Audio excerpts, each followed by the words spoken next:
사도행전 6장 1절부터 7절까지 이 내용은 교회의 일꾼들을 세우는 내용이 소개가 되고 있어요. 특별히 7사람을 택해서 세우는데 6장 1절 내용을 보면은 제자의 수가 많아졌다라고 시작하고 있고 7절 내용을 보면 제자의 수가 더 심히 많아졌다. 바로 처음과 마지막을 마치 샌드위치 구조처럼 구조로 되어져 있는 오늘 본문의 말씀이 소개되고자 있어요. 그래서 오늘 1절부터 7절까지 말씀을 통해서 하나님의 말씀이 왕성하여라는 제목으로 은혜를 나누고자 합니다. 특히 1절 내용을 보면은 첫 시작 단어가 이제 무엇을 말씀하고 있습니까? 도입하고 있는 내용이 그때에라는 단어로 말씀하고 있어요. 그래서 그때에 어떤 일이 일어났느냐? 제자가 더 많아졌다 이렇게 표현하고 있어요. 지금까지 대부분 제자라는 용어를 사용하지 않다가 제자라는 용어를 사용하고 강조하고 있는 내용이에요. 그런데 그 제자가 이제는 더 힘이 많아지는 것으로 결과를 맺고 있습니다. 그래서 들어가는 도입부가 제자들이 많았다. 그리고 마지막 결어 부분이 제자의 수가 더 힘이 많았다 하는 그런 어떤 내용이에요. 우리가 사도행전 4장 5장 이어서 6장 내용을 살펴보면은 교회에 큰 문제가 발생이 되고 그리고 그 문제를 믿음으로 그리고 하나님을 의지함으로 바로 극복했을 때 이렇게 제자의 수가 더 많아지는 일들이 소개되고 있는 것을 보게 됩니다. 사도들이 복음을 전해요. 그랬더니 바로 기득권층에서 종교 지도자들이라고 하는 그런 자들이 굉장한 박해를 진행하잖아요. 그런 속에서도 지금 제자의 수가 많아졌다. 이것은 보통 일이 아니다 그 말이죠. 그런데 왜 제자의 수가 많아졌는가 한 단어를 그때에라고 표현하고 있어요. 그렇다면 그때라는 이 내용이 어떤 내용인가? 그 앞에 부분 우리가 5장 40절부터 42절까지 내용을 통해서 보면은 좀 더 구체적으로 이렇게 살펴볼 수가 있습니다. 자, 40절 내용을 통해서 보면 사도들이 채찍질 당했어요. 그리고 사도들에게 예수 이름으로 말하지 말라 하는 그런 협박, 위협의 역사가 나타났어요. 그러니까 많은 수의 채찍을 맞고 그리고 경고를 단단히 받고 있는 그런 정황이 우리가 살펴볼 수가 있습니다. 이런 상황 속에서 사도들 지금 어떤 일들을 진행했느냐? 크게 두 가지. 첫 번째 5장 41절 내용을 통해서 보니까 예수 이름을 위하여 능력받은 일을 기뻐했다. 왜냐하면 합당한 자로 여김을 받았기 때문에. 우리 주님께서 너희가 복음을 전하게 되어지면은 많은 사람들이 너희들을 고소할 것이다. 그리고 공회에 끌려가서 채찍에 맞을 것이다는 예수님께서 사도행전 10장 이 예언의 말씀을 이루는데 우리가 오늘 또 쓰임받게 해주셨습니다. 내가 하나님의 말씀을 이루는데 바로 인정받는 자가 바로 우리 아닙니까? 하고 너무 기쁨을 이렇게 기뻐하는 그런 어떤 모습들을 보게 되어져요. 그래서 사도 바울은 갈라디아서 6장 14절 내용을 통해서 보면은 진짜 자랑이 뭐냐? 십자가 자랑뿐이는 없다. 이렇게 표현하고 있거든요. 두 번째 내용을 통해서 보면 42절 그들이 날마다 성전에 있든지 집에 있든지 예수는 그리스도다 가르치기와 전도하기를 쉬지 않았다. 그러니까 핵심 내용은 뭡니까? 예수님이 그리스도다는 사실만을 자랑하는 거예요. 예수님이 우리 때문에 십자가에서 달리시고 예수님께서 십자가에서 죽으셨지만 다시 부활하셨다. 그러므로 예수님만이 그리스도요, 예수님만이 구세주라는 사실을 한결같이 전하는 내용들을 이렇게 살펴보게 됩니다. 그래서 복음을 증거하는데 핍박이 와도 오히려 하나님께 인정받는 그런 존귀한 자로 쓰임받아서 오히려 기뻐하고, 위협 속에서도 예수가 그리스도라는 사실을 때도 장소도 가림없이 언제든지 어떤 장소에든지 복음을 증거하는 그런 모습이 있었기에 바로 제자들의 수가 많았다, 이렇게 말씀하고 있어요. 교회의 핍박은 무엇으로 연결이 되어집니까? 교회 성장으로 연결되어지는 내용이에요. 자, 그러면은 외적인 그런 핍박을 통해서 극복했을 때 교회가 성장이 되어집니다. 제자의 수가 많아져요. 그러면 제자의 수가 많아진 것에 대한 또 다른 문제가 나타나죠. 그게 뭡니까? 6장 1절 하반절에 봤더니 헬라파 유대인들이 있고 히브리파 유대인들이 있는데, 헬라파 유대인들이 히브리파 유대인들에 대해서 원망하고 있다, 이렇게 표현하고 있습니다. 교회의 내부적인 큰 문제 중에 하나가 뭐냐면 분열의 문제입니다. 원망을 하는 자들이 있고 원망을 받을 그런 어떤 일들이 진행이 돼요. 한번 생각해 보세요. 지금 헬라파라고 하는 것은 외국에서 다른 나라에서 살다가 지금 예루살렘에 명절이 돼서 와서 복음을 듣고 지금 정착하고 있는 그런 자들이기 때문에 주변에 아는 사람 없습니다. 그렇죠? 그러나 히브리파의 유대인들은 비록 이제 과부가 되어진다 그러면은 성경에서는 도움을 받을 수 있는 그런 대상이 되어져 있는 거잖아요. 그런데 주변 사람들, 아는 사람들이 많이 있기 때문에 우리 이 사람 빠졌어요, 이 사람 빠졌어요, 적극적으로 얘기하다 보니까 히브리파 과부들은 구제를 받는 일에 이렇게 차별을 받지 않지만 헬라파 이제 과부들은 하나 둘 이렇게 빠지는 날들이 점점점 많아졌다는 거예요. 그래서 여기에서 매일 구제에 빠졌다, 이 내용을 원문으로 보면은 미완료, 이 형태가 되어지는 겁니다. 그러니까 계속해서 한두 번이 아니라 계속해서 빠지고 있는 행정의 큰 공백, 행정상의 문제가 나타났다, 이것을 우리가 살펴보게 돼요. 교회가 이제 더욱더 부흥이 되어지고, 그리고 성도들이 많이 진행이 되면 이제 해야 할 사역들이 너무나 많기 때문에 이런 행정적인 문제가 발생할 수 있는 그런 상황이거든요.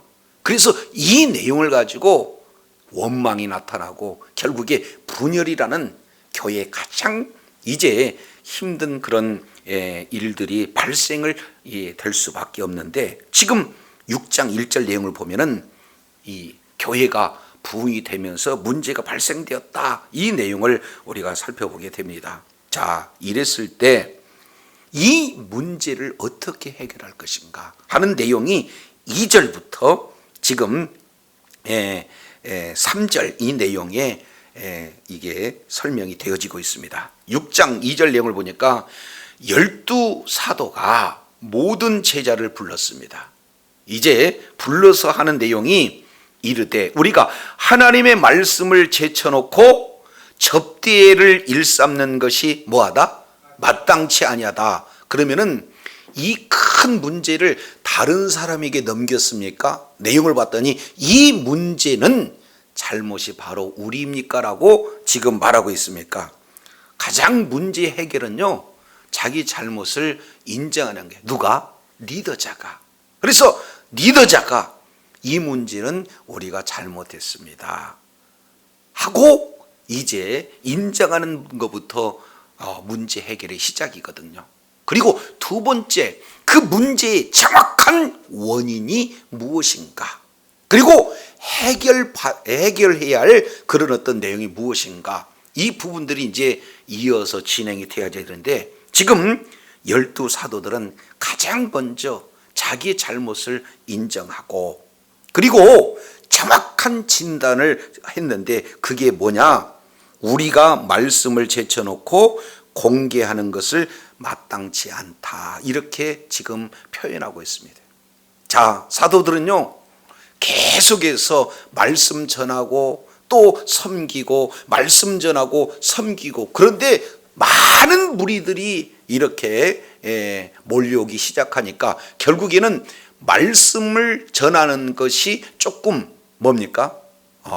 이렇게 덜 전해지는 그런 내용이고, 그리고 수많은 그런 사람들이 말씀에 이렇게 뭡니까? 은혜를 사모할 수 있는 그런 어떤 환경이다라는 사실을 지금 진단하게 된 겁니다.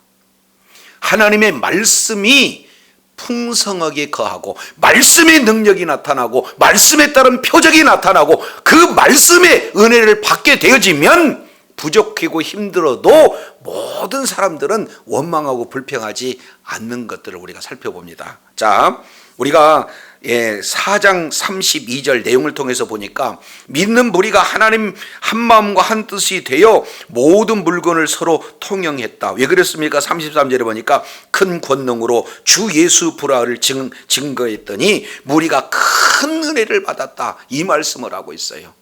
말씀이 선포되는 그곳에 능력과 표적이 따르게 되면은 보다 더 큰 은혜를 받아서 은혜 받은 모든 자들이 내 것 할 것 없이 모두 다 구제하는 그런 어떤 모습들을 살펴보거든요.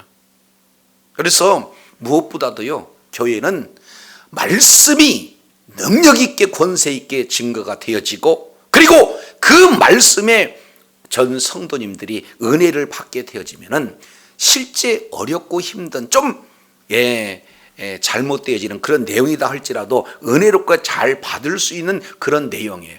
그러나 말씀에 은혜 받지 못하면은 하나도 잘못된 것이 더 부각되어지고 오히려 원망 불평하는 그런 어떤 사례가 나타난다는 것을 우리는 지금 현재 목회 현장 속에서도 우리가 살펴볼 수가 있습니다.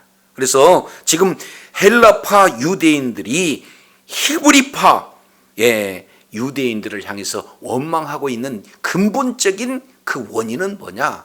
하나님의 말씀에 따른 은혜가 부족하다라고 지금 사도들이 진단하고 있어요. 먼저 자기 잘못을 고백하고 인정하고, 그리고 이 문제를 그러면 어떻게 해결해야 될 것인가? 그 원인이 무엇인가 따지고 봤더니 하나님의 말씀을 제쳐놓았다. 다른 말로 본다면 하나님의 말씀이 증거되는데 능력도 그리고 은혜 받는 일도 적었다라는 사실을 정확하게 지금 꼬집고 있는 내용을 우리가 살펴볼 수 있습니다. 그래서 여기서 보면은 크게 두 가지예요. 하나는 본질의 문제, 그리고 또 하나는 비본질의 문제. 이 내용을 말씀하고 우선순위거든요. 그러니까 무엇보다도 사도들이 해야 할 내용은 뭡니까? 하나님의 말씀을 연구하고 하나님의 말씀을 증거하는 일이 사도들에게 주어지는 본질이라면, 그 다음에 공개하는, 그리고 뭡니까? 돌보는 이런 사역 굉장히 중요해요. 그러나 그 다음 부분으로 지금 이렇게 진단하고 있는 것을 보게 됩니다. 자, 그러면 이 문제를 어떻게 해결할 것인가 하는 것이 3절에 기록되고 있습니다. 자, 3절 보겠습니다. 형제들아, 너희 가운데서 성령과 지혜가 충만하여 칭찬받는 사람 몇을 택하라? 7을 택하라. 여기에서 칭찬 듣는 사람 7을 택하라. 이 일을 그들에게 맡기겠다. 이렇게 지금 표현하고 있습니다. 그러면 여기에서 내용을 보면은 일꾼을 지금 뽑고 있는 겁니다. 그래서 집사, 디아코니아 이렇게 표현하는데, 나중에 교회가 어느 정도 정착이 되었을 때 이런 조직이 이루어지는 그런 어떤 부분을 보고 여기서 나타나는 것은 일꾼을 뽑되 7을 뽑습니다. 그러면은 7을 택하는 그런 어떤 내용인데 기준이 있어요. 아무나 택하는 내용이 아닙니다. 누구를 택합니까? 3절 내용을 보니까 세 가지가 나타나죠. 첫 번째 내용을 통해서 보니까 성령 충만한 자, 두 번째 지혜 충만한 자, 그리고 세 번째 칭찬 듣는 자, 이렇게 표현하고 있습니다. 이것을 5절에 실제 뽑고 보면서 하는 것이 믿음과 성령에 충만한 사람 그랬으니까 한 가지 더 꼽으라면은 믿음, 이렇게 표현되겠죠. 가장 먼저 일꾼의 첫 번째 덕목은 뭐예요? 성령 충만한 자입니다. 여기서 성령 충만이라는 것은 성령에 지배되는 자를 말하고 있거든요. 사람의 생각, 사람의 방법, 사람의 경험, 이런 내용으로 뭔가 주의 일을 하려고 했을 때는 문제가 크게 나타나죠. 그래서 첫 번째 일꾼의 조건은 성령 충만한 거고, 성령 충만한 것은 성령에 지배되는 사람을 뽑게 되는 겁니다. 그래서 두 번째 내용을 통해서 보면은 뭐가예요? 지혜 충만한 사람, 성령 충만한 자, 그리고 이어서 지혜가 충만한 자. 이제는 지식이 많은 그런 어떤 사람들은 어떻게 합니까? 지식이 많은 것으로 모든 문제를 지식으로 해결할 것이고요, 경험이 많고 뭔가 권력이 이제 충만한 사람들은 그러한 자기의 권력을 가지고 모든 문제를 해결하려고 할 것이고, 돈이 많은 사람은 이제 돈 가지고 모든 문제를 해결하려고 할 거 아닙니까? 그런데 돈 많은 사람, 권세가 있는 사람, 그리고 또 여러 가지 경험이 풍성한 사람, 이런 사람, 이게 거론하지 않고 맨 먼저 성령 충만한 사람, 지혜 충만한 사람을 뽑아라, 이렇게 말씀을 하고 있습니다.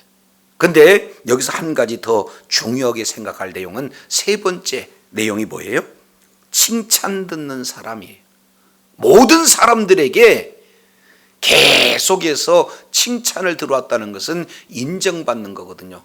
아, 저분은 성령으로 충만하세요. 저분은 참 이제 모든 범사에 지혜롭게 하나하나 일을 진행하세요 라고 이 사람도 이렇게 추천하고 저 사람도 추천하고 또 다른 사람도 추천해서 모두에게 인정받는 그런 검증된 사람을 이제 일꾼으로 뽑아라, 이 내용을 지금 말씀하고 있습니다. 굉장히 중요해요.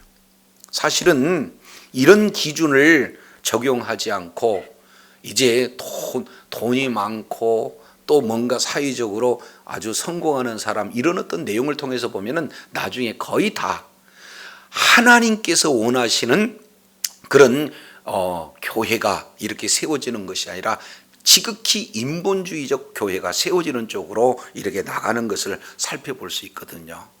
그래서 무엇보다도 말씀에 근거해서 성령 충만한 사람, 지혜 충만한 사람, 그리고 믿음 충만한 사람, 믿음이 없으면은 안 되거든요.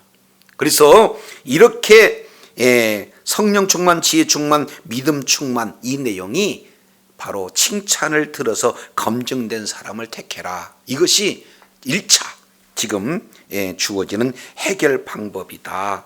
이것을 우리가 살펴보게 됩니다. 두 번째는요, 여기서 택한 것과 이어서 더 중요한 내용이 뭐냐, 우리가 이 일을 저희에게 뭐해라? 맡겨라.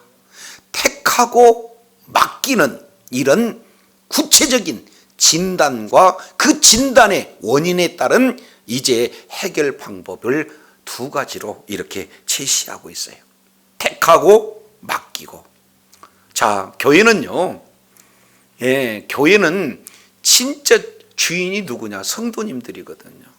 그래서 이제는 목사님 한 사람의 그러한 지도력으로 교회가 절대 이렇게 성장되어질 수도 없고, 성장된다 할지라도 이렇게 유지가 되어질 수 없다는 것 모두가 다 아셔요. 그렇기 때문에 교회는 이제는 해야 할 일이 뭐냐? 평신도 지도자들을 세우는 거예요. 그래서 각 한 사람 한 사람 일꾼을 세우되 그 일꾼을 통해서 이제 모두가 다 연합해서 주의 몸된 교회를 세워나가기 위해서 지금 사도들은 이러한 대안을 제시하고 있는 것을 보게 됩니다.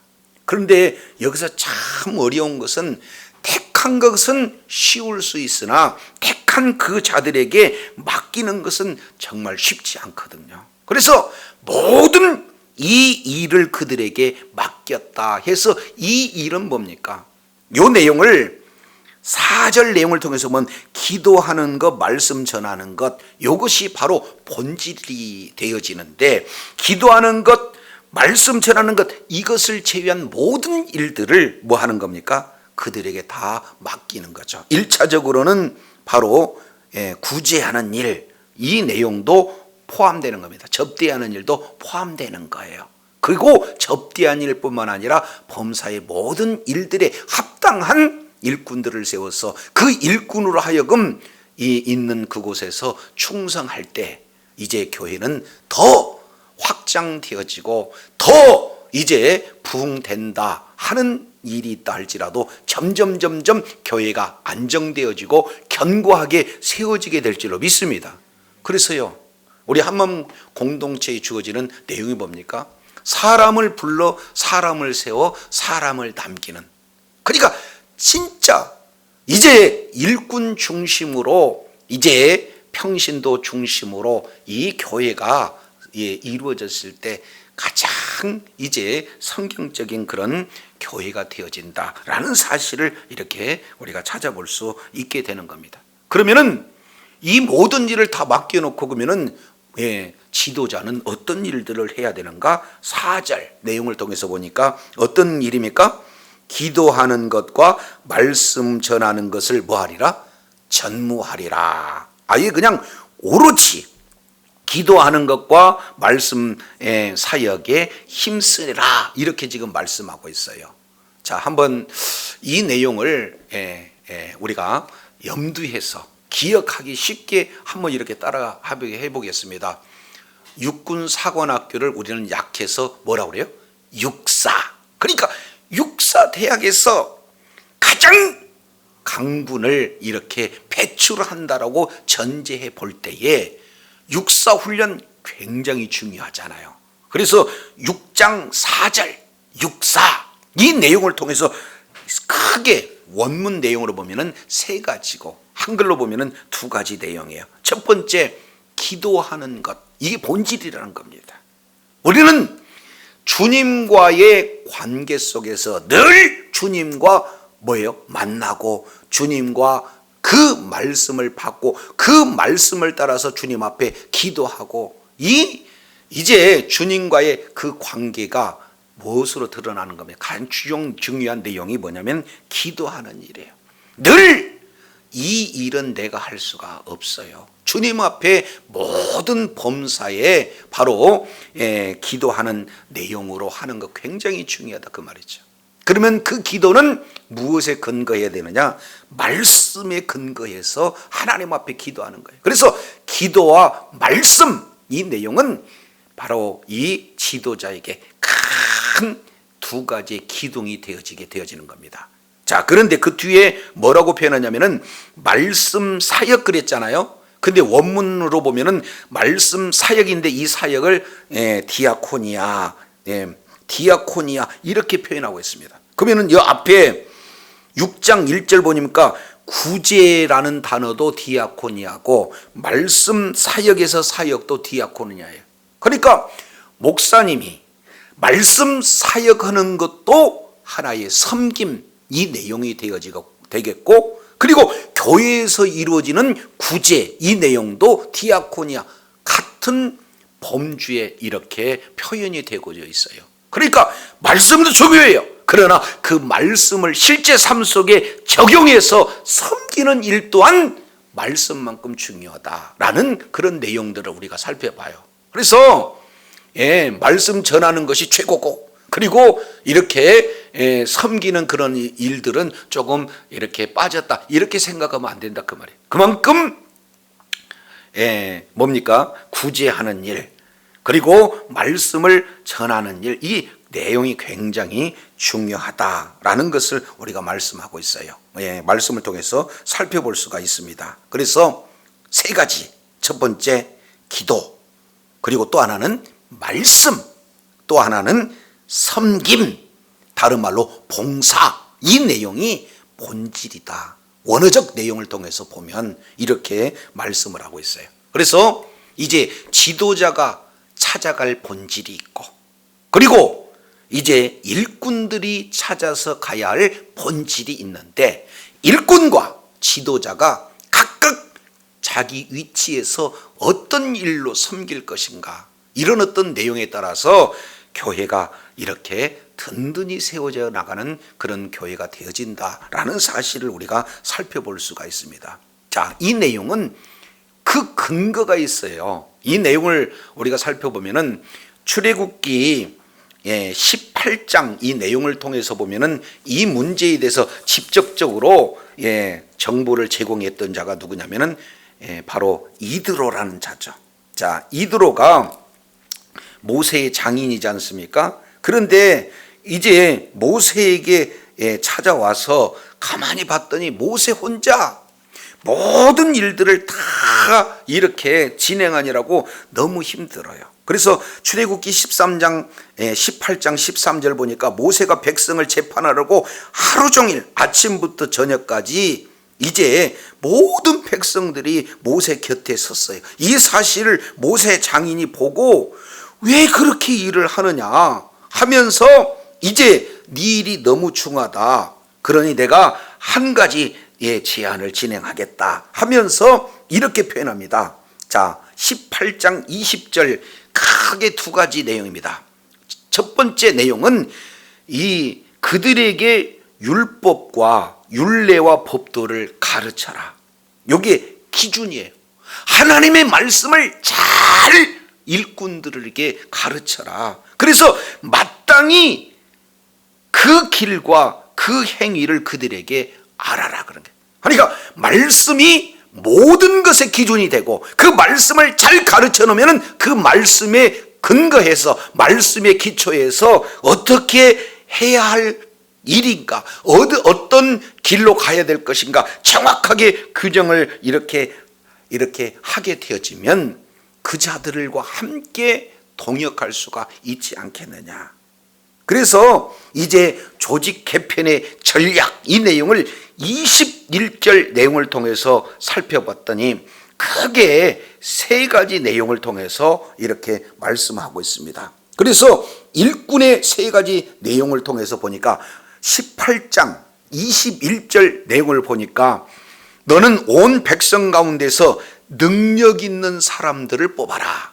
무슨 사람이요? 능력 있는 사람. 그러면 능력 있는 사람들이 누군가? 곧 첫 번째요, 하나님을 두려워하는 자. 이것을 다른 말로 하나님을 경외한 자거든요.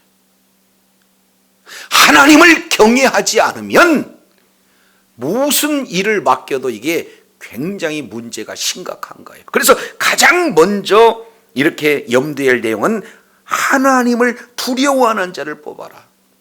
그랬을 때 범사에 하나님이 살아계시고 하나님이 지금 모든 부분들을 이렇게 지켜보고 계시고, 그리고 하나님께서 이 행한 모든 일들에 대한 결과에 대해서 우리 주님께서 물으신다. 이런 하나님을 경외하는 그런 일꾼이 되었을 때 말씀을 기초로 해서 갈 길 그리고 할 일을 할 수 있기 때문에 하나님을 두려워하는 자를 첫 번째로 뽑아라. 그리고 두 번째 내용을 통해서 봤더니 진실하며 이렇게 말씀하고 있어요. 그러면 진실하다라는 것을 히브리어로 에메트 그래요. 진실한 것은 윤리 도덕적으로 진실한 내용이 아니라 진리가 있는 사람이에요.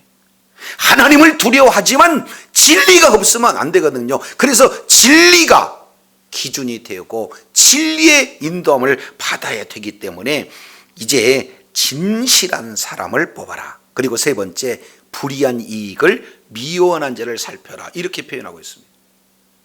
사람들이 물질 앞에 약해요. 그래서 물질 이 내용도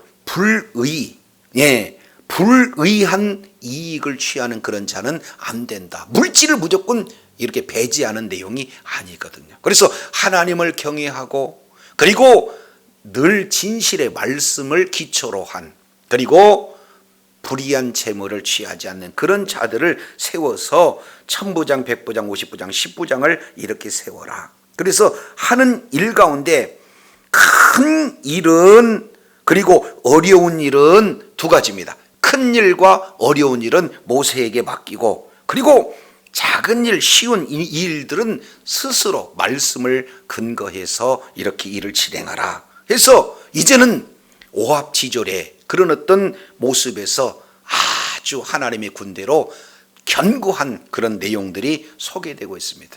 지금 초대교회에서도 모든 것을 다 사도들이 진행을 했어요. 그런데 사도들이 진행하는 이런 내용이다 보니까 문제들이 많이 발생되어지잖아요. 그래서 사도들 이렇게 혼자만 하는 것이 아니라 교회에 일꾼을 세워라. 일꾼을 세울 때 먼저 성령 충만한 자, 바로 하나님을 두려워하고 그 하나님의 인도함을 받는 그런 자가 되어야 된다. 두 번째, 이제 많은 지식이 있는 자들도 있지만 무엇보다도 그 지식을 잘 삶 속에 적용할 수 있는 지혜로 충만한 자들이 되어야 된다. 그리고 세 번째, 믿음으로 충만한 자, 이런 모든 곳에서 인정받는, 칭찬받는, 존경을 받는 그런 자들을 세워야 되고, 그리고 세웠으면 이제 본질적인 부분은 이제 지도자로서 해야 할 내용은 빼고 나머지 모든 것은 전적으로 맡겨서 큰 일과 어려운 일, 이런 어떤 부분을 제외한 모든 것을 전권을 임해 줬던 것처럼 모세가 이제 사도들이 맡기게 되어졌을 때 교회는 든든히 세워진다는 하나의 대안을 명확하게 세우고 있습니다. 그렇기 때문에 작은 교회든 큰 교회든 이렇게 역할 분담이 잘 되어 있고, 그리고 정말 주어진 일에 충성을 다할 때에 하나님의 나라는 확장되어지고 그 몸된 교회가 점점 견고해질 뿐만 아니라 그 교회를 통해서 하나님의 나라가 확장하는 일에 큰 어려움이 없다라는 내용들을 정확하게 제시하고 있어요. 그래서 온 무리가 사도행전 6장 내용을 통해서 보니까 온 무리가 뭐 했어요? 기뻐했다, 이렇게 지금 말씀을 하고 있어요. 그래서 믿음과 성령이 충만한 사람, 첫 번째 스데반, 두 번째 빌립, 세 번째 부로고로, 그리고 네 번째 니가노르, 다섯 번째 디몬, 여섯 번째 바메나, 그리고 일곱 번째 유대교에 입교했던 안디옥 사람 니골라, 이들을 택했다 그래요. 그래서 이제 교회 모든 성도들이 택한 그런 어떤 자들을 이제 어떻게 하느냐, 교회 질서에 따라서 사도들이 기도하고 안수해서 공식적으로 그의 귀한 이제 사역을 감당할 수 있는 그런 자격을 부여해 줬다. 이런 어떤 내용들을 우리가 살펴볼 수가 있어요. 문제인은 그 문제를 해결하기 앞서 왜 문제가 해결되었는가 하는 사도들의 정확한 그런 어떤 잘못을 인정하는 그 내용부터 시작해서 문제의 정확한 진단, 그리고 진단에 대한 정확한 해결책, 이거 하나하나를 진행해서 일꾼들을 세웠더니 그 뒤에 이제는 7장 내용에서 스데반이 어떻게 됩니까?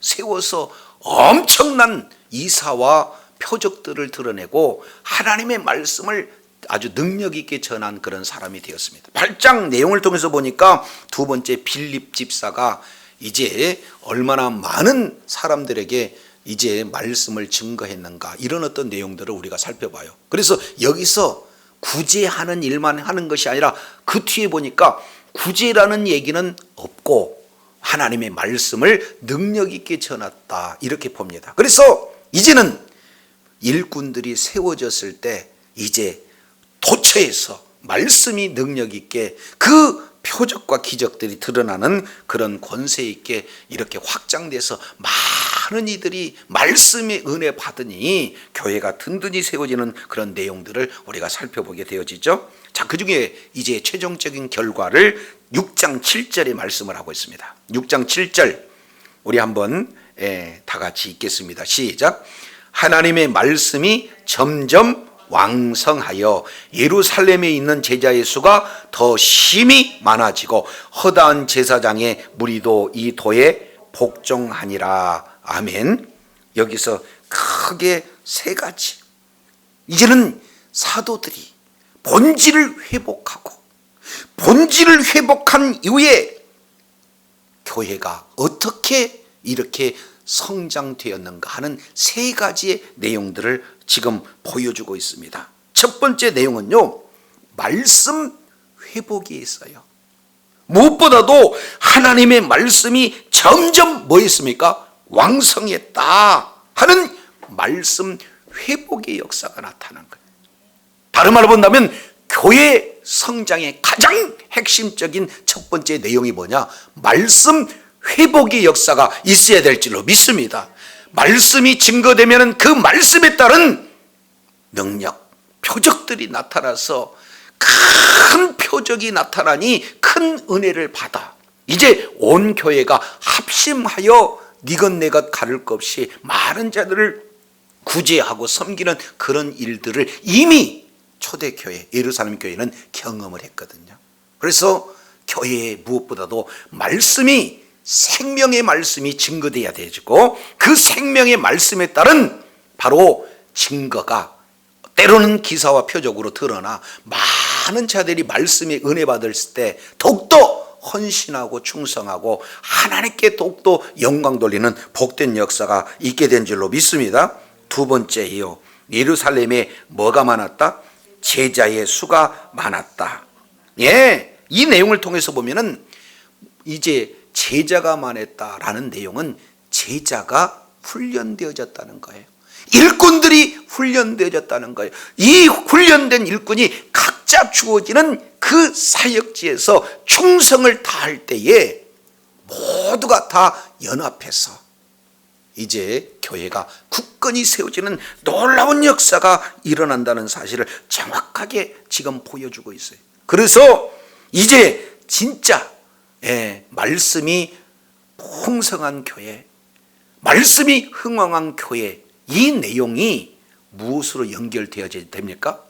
이 말씀이 이제는 제자의 수가 더 힘이 많아진다. 그 얘기는 말씀에 따른 일꾼들이 세워지는 거예요. 제자가 훈련되어지는, 그것도 잘 훈련되어지는 제자 수가 많아지는 교회가 바로 건강한 교회요. 이런 교회를 통해서 더욱더 견고하게 세워지는 교회로 말미암아 하나님의 나라가 확장되는데 존귀하게 쓰임받게 될 줄로 믿습니다. 세 번째 내용은요, 허다한 제사장의 무리도 도에 뭐 했다?